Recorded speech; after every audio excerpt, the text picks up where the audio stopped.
Burnout.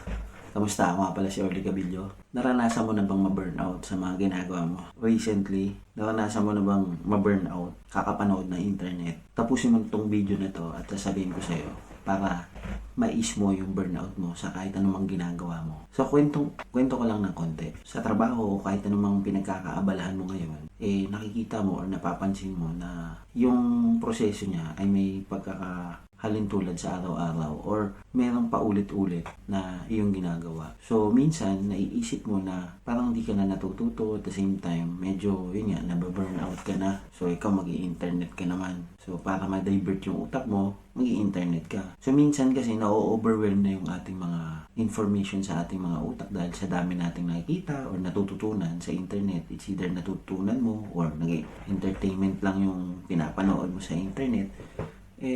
Nakaka-burnout pa rin to. So, sa panahon ngayon na ang mundo natin ay nasa internet, yung regular na ginagawa natin, nababurnout ka. So, ano ba yung mga paraan at yung mga pwede natin gawin para maiwasan natin yung pagka-burnout natin? So, nandyan yung sports. Unang-una yung sports. Kahit anong sports na kinahihiligan mo na pwedeng mag-ambag sa health mo, yun yung pinaka-the best. So, maglaro ka ng basketball, volleyball, table tennis, badminton. Mga paraan na maaalis mo yung pagka-burnout mo.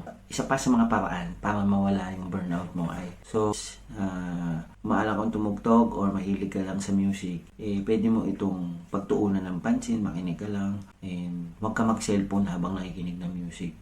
Pwede kang gumawa ng other things habang nakikinig ng music. Basta don't touch your mobile habang nakakaalis yan ng burnout. Lalo na yung mga pakinggan mo yung gustong-gusto mong tugtog or makinig ka lang sa mga bagong music. So, one way na mais mo or kung maalong kang tumugtog, ikaw mismo, tumugtog ka. Maiis na ito yung pagka-burnout mo sa kahit anumang bagay. So, ano pa yung pwede mong gawin para mawala yung pagka-burnout mo? Ito, hindi ko to talaga gawain. Pero, ito yung isa sa paraan na pwede mong gawin. Books. Magbasa ka ng books. Huwag natin kalimutan yung, siguro ito yung isa sa pinakamagandang pamana ng old generation sa atin na pwede natin gawin at ipamana rin sa susunod na generation pa. Magbasa ng libro. Siguro marami sa atin kinakalimutan na yung book dahil nandyan yung mga smartphones, may mga e-books na, at the same time may may mga audiobooks din. Still, mainam pa rin na huwag natin kalimutan yung libro.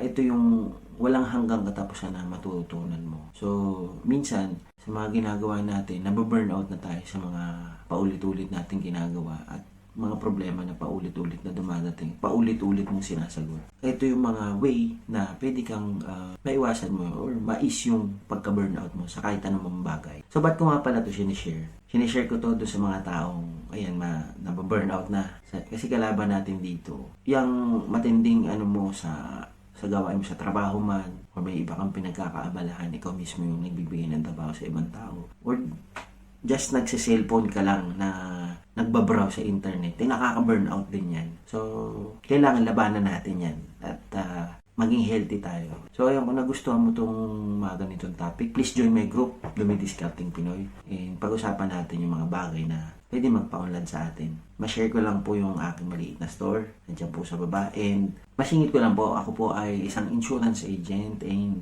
real estate agent din po sa Pilipinas. So, kung kailangan nyo po ng property or ng insurance, health insurance, baka po makatulong ako. Yun lang po, mapagpalang araw po sa inyong lahat. Kalas!